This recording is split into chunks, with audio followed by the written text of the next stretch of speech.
Hey everyone, welcome to the Musée d'Orsay. I'm so excited to be here. It is my last full day in Paris and I'm so excited I can finally get inside this museum and check it out. So let's go. Allez, on y va.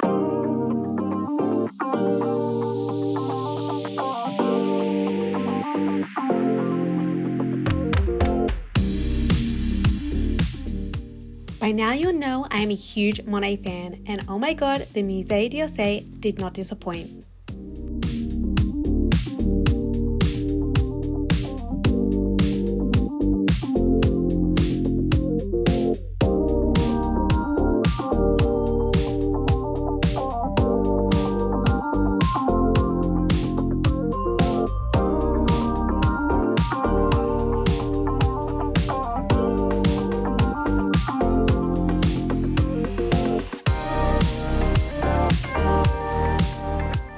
It's not very often that I'm lost for words, but in this moment I had nothing. It was just so magical.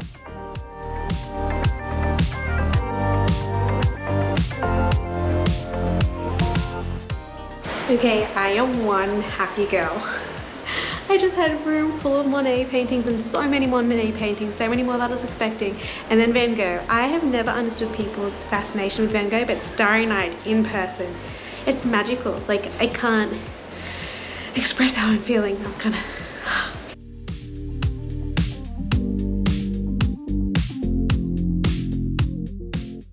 After an hour of Monet and Van Gogh, I was starting to get a little hungry because I did skip breakfast this morning to be at the museum early because I was the first one in. And so I decided to be the first one into the cafe and sit right underneath the clock.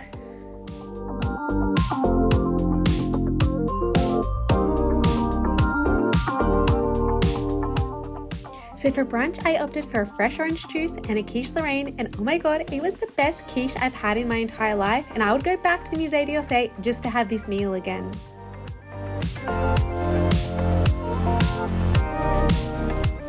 Okay, so we just stopped for brunch for an hour, which was kind of, I was desperate for it, but at the same time a bad idea, because it is packed here now.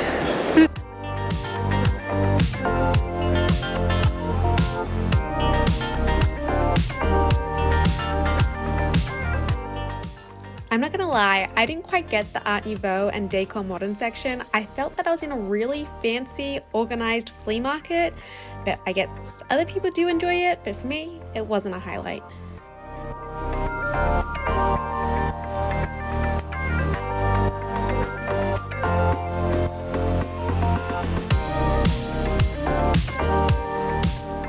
Okay, we are on level 2 and we are just arrived at the sculpture terrace. So there's 2 levels of sculptures and I'm so excited. Let's check it out. It is a lot busier than earlier this morning, but I'm still glad that I stopped for brunch. Okay, we are starting strong. We are starting with Rodin, my favorite sculptor.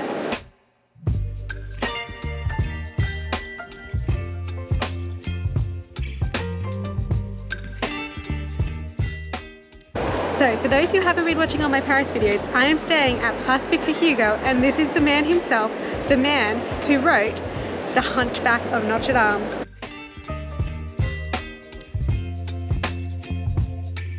Baby, you give me ice and fire. You're giving me wind and... So it's some really cool side rooms to explore off the terrace.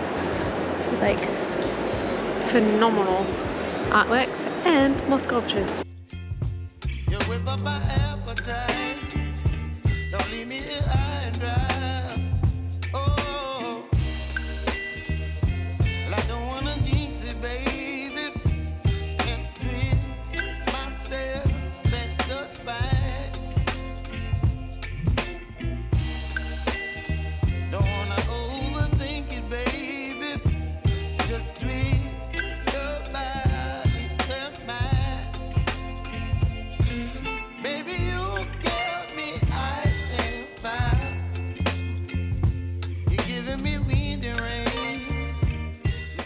Okay, level 2 does not disappoint.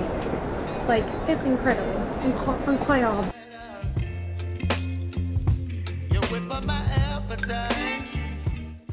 Okay, so there is no level 1.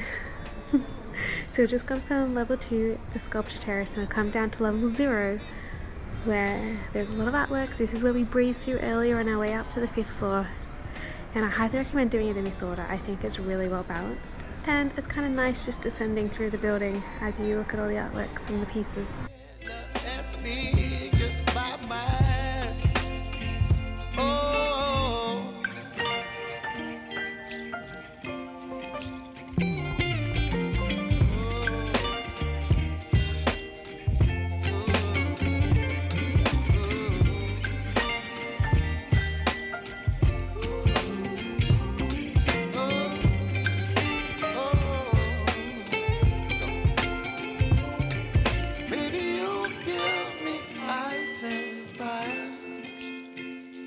You're chilling when the rain.